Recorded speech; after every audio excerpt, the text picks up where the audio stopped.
ಯಾರನ್ನ ದೂರೋಣ, ಯಾರಿಗೆ ನಾವು ಹೇಳ್ಕೊಳ್ಳೋಣ. ನವ್ಯ ಅನ್ನೋ ಹೆಣ್ಣುಮಗಳ ತಂದೆ ಮಂಜಪ್ಪ ಅಂತೇಳಿ ಚನ್ನರಾಯಪಟ್ಟಣದವರು ಕೊಳೋ ಅಂತ ಅಳ್ತಾ ಇದ್ರು. ಅಲ್ಲಿ ಪಕ್ಕದಲ್ಲಿ ಮಾನಸ ಅಂತೇಳಿ ಇದೇ ನವ್ಯಳ ಸ್ನೇಹಿತೆ. ಆಕೆಯ ತಾಯಿ ಕೂಡ ಅಳ್ತಾ ಇದ್ರು, ನನ್ನ ಮಗಳಲ್ಲಿ ನನ್ನ ಮಗಳಿಗೆ ಸಿಗ್ತಾ ಇಲ್ಲ, ಕಾಣೆಯಾಗಿದ್ದಾಳೆ ಅಂತ ಅಪ್ಪನ ಹುಡುಕಾಟ, ತಾಯಿಯ ತುಳಲಾಟ. ಚಿತ್ರದುರ್ಗ ಹಿರಿಯೂರಿನ ಜವನಗೊಂಡನಹಳ್ಳಿ ಬಳಿ ಬೆಂಗಳೂರಿಂದ ಗೋಕರ್ಣಕ್ಕೆ ಹೋಗ್ತಿದ್ದಂಥ ಸೀಬರ್ಡ್ ಬಸ್ಸು ಭೀಕರವಾದಂಥ ಆಕ್ಸಿಡೆಂಟ್. ಪಕ್ಕದ ರೋಡಿಂದ ಬೆಂಗಳೂರು ಕಡೆ ಹೋಗ್ತಾ ಇದ್ದಂಥ ಕಂಟೈನರು ಡಿವೈಡರ್ ದಾಟಿ ಬಂದು ಬಸ್ಸಿಗೆ ಹೊಡೆಯುತ್ತೆ. ಒಂದು ಸಣ್ಣ ಇಮ್ಯಾಜಿನೇಷನ್ ಮಾಡ್ಕೊಳ್ಳಿ ಸ್ನೇಹಿತರೆ. ಸ್ಲೀಪರ್ ಬಸ್ಗಳಿಗೆ ಫ್ರಂಟಲ್ಲಿ ಮಾತ್ರ ಒಂದು ಡೋರ್ ಅಂತ ಇರುತ್ತೆ, ಅದು ಬಿಟ್ಟರೆ ಎಮರ್ಜೆನ್ಸಿ ಎಕ್ಸಿಟ್ ಅಂತ ಇರುತ್ತೆ. ಆ ಎಮರ್ಜೆನ್ಸಿ ಎಕ್ಸಿಟ್ ಡೋರ್ನ ಹೇಗೆ ಆಪ್ರೇಟ್ ಮಾಡಬೇಕು ಅನ್ನೋದು ಯಾರಿಗಾದ್ರೂ ಐಡಿಯಾ ಇದೆಯಾ? ಸಾವಿರಾರು ಜನ, ಲಕ್ಷಾಂತರ ಜನ ಡೈಲಿ ಬಸ್ಸಲ್ಲಿ ಓಡಾಡ್ತಾರೆ, ಸ್ಲೀಪರ್ ಕೋಚಲ್ಲಿ ಓಡಾಡ್ತಾರೆ. ಯಾರಾದರೂ ಹೇಳ್ಕೊಡ್ತಾರ ಡೋರ್ನ ಹೇಗೆ ತೆಗಿಬೇಕು, ಹೇಗೆ ಎಕ್ಸಿಟ್ ಆಗಬೇಕು? ಯಾಕಂದರೆ ಎ ಸಿ ಬಸ್ಗಳಲ್ಲಿ ವಿಂಡೋಗಳನ್ನು ಓಪನ್ ಮಾಡೋ ಆಪ್ಷನ್ಗಳೇ ಇರಲ್ಲ.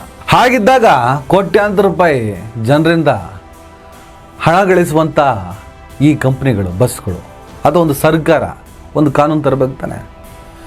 ಈ ವಿಮಾನಗಳಲ್ಲೆಲ್ಲ ಹೇಳ್ತಾರಲ್ಲ, ಪ್ರಯಾಣ ಮಾಡಬೇಕಾದ್ರೆ ಯಾವ ಥರ ಪ್ರಿಕಾಷನ್ ತೊಗೋಬೇಕು, ಏನು ಮಾಡಬೇಕು, ಅಕಸ್ಮಾತ್ ಏನಾದರೂ ಆದರೆ ಅಂತ.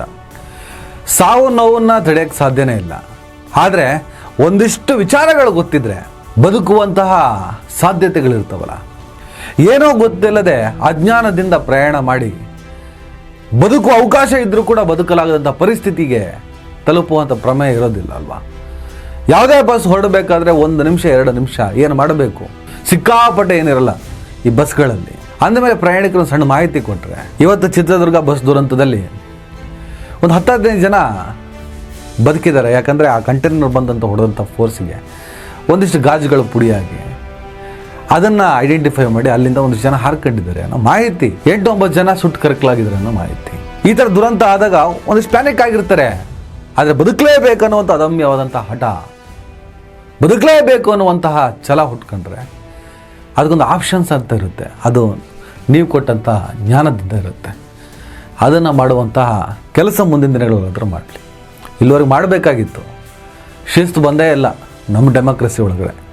ನಮ್ಮ ಹಣೆ ಬರೋದು ಬರೀ ಲೂಟಿ ಅಷ್ಟೇ. ಆಕ್ಸಿಡೆಂಟ್ ಏನೋ ಪೂರ್ವ ನಿಯೋಜಿತ ಅಲ್ಲ, ಏನೇ ಹೇಳ್ಬೋದು. ಏನಿದು ಸಾಲು ಸಾಲು ಸಾಲು ಸಾಲು. ಆಂಧ್ರ ಪ್ರದೇಶದಲ್ಲಿ ಮೊನ್ನೆ ಅಷ್ಟೇ ಇದೇ ಥರ ಆಕ್ಸಿಡೆಂಟ್ ಆಗಿ ಬಸ್ ಬೆಂಕಿಗೆ ಆಗಿ ಯಾರೋ ಬೈಕ್ನೋನು ಏನೋ ಅಡ್ಡ ಬಂದ ಅನ್ನೋ ಕಾನ್ಸೆಪ್ಟ್ ಮೇಲೆ ಆಕ್ಸಿಡೆಂಟಿಗೆ ಸಾವಿರಾರು ನೆಪಗಳೇ. ಇವತ್ತು ಚಿತ್ರದುರ್ಗದಲ್ಲಿ ಕಂಟೈನರ್ ಬಂದು ಹೊಡಿತು, ಅವತ್ತು ಆಂಧ್ರದಲ್ಲಿ ಬೈಕ್ ಅಡ್ಡ ಬಂತು, ಸೌದಿ ಅರೇಬಿಯಾದಲ್ಲಿ ಉಮ್ರಕ್ ಅಂತ ಹೋದರು, ಹೈದರಾಬಾದ್ನ ಒಂದೇ ಕುಟುಂಬದ 45 ಜನ. ಆವಾಗಲೂ ಒಂದು ಯಾವುದೋ ಕಂಟೈನರ್ ಬಂದು ಹೊಡಿತು, ಬಸ್ಸು ಬ್ಲಾಸ್ಟ್ ಆಯಿತು. ಉರಿತಿರುವಂಥ ಬಸ್ಸಲ್ಲಿ ಹೊರಗೆ ಬರೋದಕ್ಕೆ ದಾರಿನೇ ಇಲ್ಲ, ಅವಕಾಶನೇ ಇಲ್ಲ. ಆವಾಗ ಸುಟ್ಟು ಕರಕಲಾಗೋದು.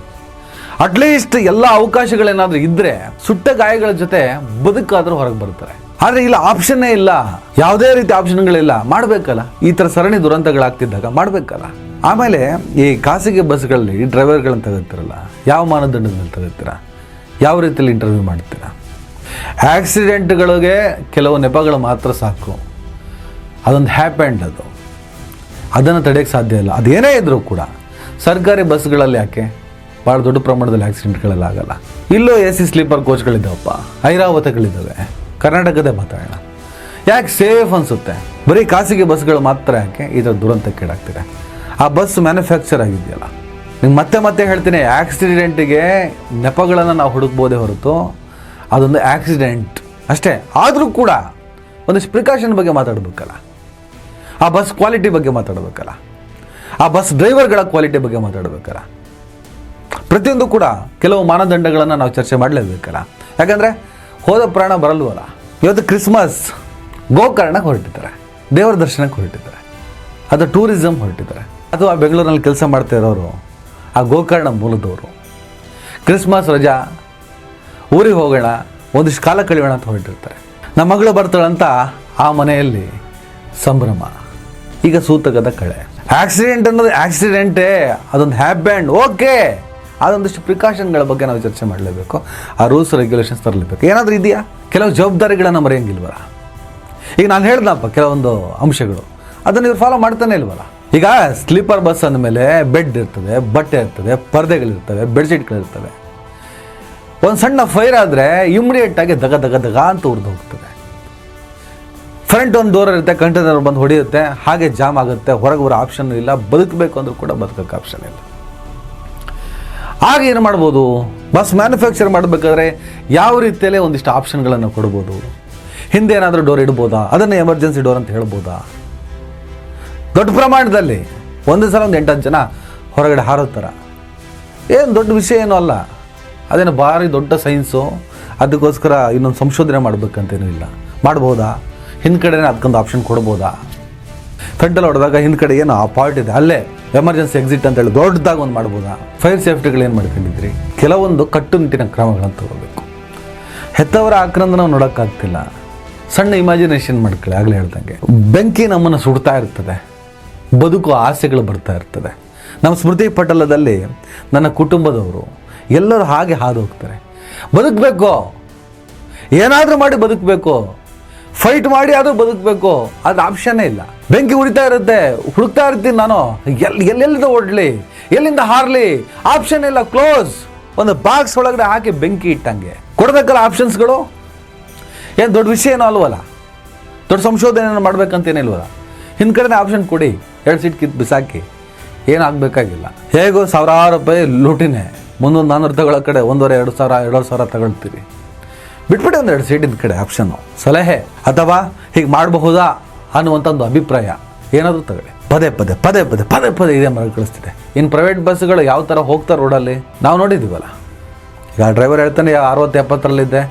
ಯಾರು ಮೂರ್ಖರಿದ್ದಾರೆ ಇಲ್ಲಿ? ಯಾರೋ ಬಂದು ಹೊಡೆದ್ರೆ ಏನು ಮಾಡೋಕ್ಕಾಗುತ್ತೆ? ಎಸ್, ಅಫ್ಕೋರ್ಸ್, ಲಗಾಮೇ ಇಲ್ಲ, ಹಂಗೆ ಹೊಡಿತಾರೆ. 120-150 ಎಷ್ಟು ಹೊಡಿತಾರೆ ಯಾರಿಗೆ ಗೊತ್ತು. ಹೆಂಗಾದ್ರೂ ಮಾಡಿ ರೀಚ್ ಆಗಬೇಕು.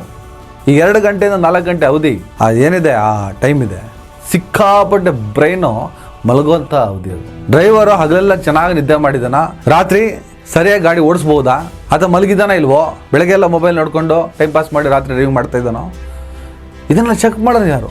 ಲಾರಿ ಡ್ರೈವರ್ಗಳಂತೂ ಆಲ್ಮೋಸ್ಟ್, ಎಲ್ಲರೂ ಅಲ್ಲ, ಪ್ರತಿಯೊಬ್ಬರು ಹೇಳಲ್ಲ, ಆಲ್ಮೋಸ್ಟ್ ನಿದ್ದೆ ಅವಾಯ್ಡ್ ಮಾಡೋದಕ್ಕೆ ಟೀ ಕುಡಿಯೋದಂತೆ, ಸಿಗರೇಟ್ ಸೇದೋದಂತೆ, ಪಾನ್ ಪರಾಗ್ ತಿನ್ನೋದಂತೆ ಏನೋ ಮಾಡ್ತಾರೆ. ಕುಡ್ಕೊಂಡು ಓಡಿಸೋರಿದ್ದಾರೆ. ಕರೆಕ್ಟಾಗಿ ಸರ್ಚ್ ಮಾಡ್ಬೇಕು. ಎಷ್ಟೋ ಜನ ಸಿಗ್ತಾರೆ. ಕಂಟೈನರ್ ಡ್ರೈವರ್ ಕೂಡ ಸತ್ತೋದ ಅಂತ ಕೇಳ್ಪಟ್ಟೆ. ಅವನ ಪರಿಸ್ಥಿತಿ ಏನಂತ ಗೊತ್ತಿಲ್ಲ. ಅವನು ಸಹಜವಾಗಿಯೇ ಬೈ ಮಿಸ್ಟೇಕೆ ಆಯಿತಾ, ಇದೇ 2-4 ಗಂಟೆ ಅವಧಿಯಲ್ಲಿ ಮಂಪರು ಇದಾವಲ್ಲ, ಮಂಪರು, ಅದರ ಪರಿಣಾಮ ಹಿಂಗಾಯ್ತು. ಆಲ್ಮೋಸ್ಟ್ ಮಂಪರೇ. ಒಂದಿಷ್ಟು ಹ್ಯಾಬಿಟ್ಟು, ರೋಡ್ ಅಂದಮೇಲೆ ಈ ಥರದ ಅನಾಹುತಗಳು ಆಗುತ್ತೆ ಅಂತಲೇ ಇಟ್ಕೊಳ್ಳಿ. ಆದರೆ ಒಂದಿಷ್ಟು ಜವಾಬ್ದಾರಿ ಮತ್ತು ಜಾಗರೂಕತೆ ಇದ್ರೆ ಒಳ್ಳೇದಲ್ವಾ? ಯಾವುದೇ ತಪ್ಪಿಲ್ಲದೆ ಆಗುವಂಥ ಅನಾಹುತದಿಂದ ಸಾವಿಗೀಡಾದರೆ ತಕರಾರಿಲ್ಲ. ಈ ಸುಸೈಡ್ಗಳಾಗ್ತಾವಲ್ಲ, ಅದಕ್ಕೆ ತಕರಾರು. ಅದಾಗೋದು ಬೇಡ. ಸರ್ಕಾರ ಒಂದಿಷ್ಟು ತಲೆ ಕೆಡಿಸ್ಕೊಳ್ಳಿ ಈ ವಿಚಾರದಲ್ಲಿ ಅಂತ ಹೇಳ್ತಾ, ಒಂದು ಬಸ್ಸಿಗೆ ಹತ್ತುವಂಥ ಒಬ್ಬ ಪ್ಯಾಸೆಂಜರ್ಗೆ ಒಂದಿಷ್ಟು ಎಕ್ಸಿಟ್ ಡೋರ್ಗಳ ಬಗ್ಗೆ, ಒಂದಿಷ್ಟು ಫೈರ್ ಸೇಫ್ಟಿ ಬಗ್ಗೆ ಮಾಹಿತಿ ಕೊಡಬೇಕಾಗತ್ತೆ. ಅದ್ರ ಜೊತೆಗೆ ಎಕ್ಸಿಟ್ ಆಪ್ಷನ್ ಇದೆಯಲ್ಲ, ಎಲ್ಲೋ ಒಂದು ಮೂಲೆಯಲ್ಲಿ ಮೇಲಿಟ್ಟು ಎಮರ್ಜೆನ್ಸಿ ಎಕ್ಸಿಟ್ ಅಂತ ಹೇಳ್ಬಿಟ್ಟು ಬರೆದ್ರೆ ಯಾರಿಗೆ ಗೊತ್ತಾಗುತ್ತೆ? ಪ್ಯಾನಿಕ್ ಆಗುವಂಥ ಟೈಮು.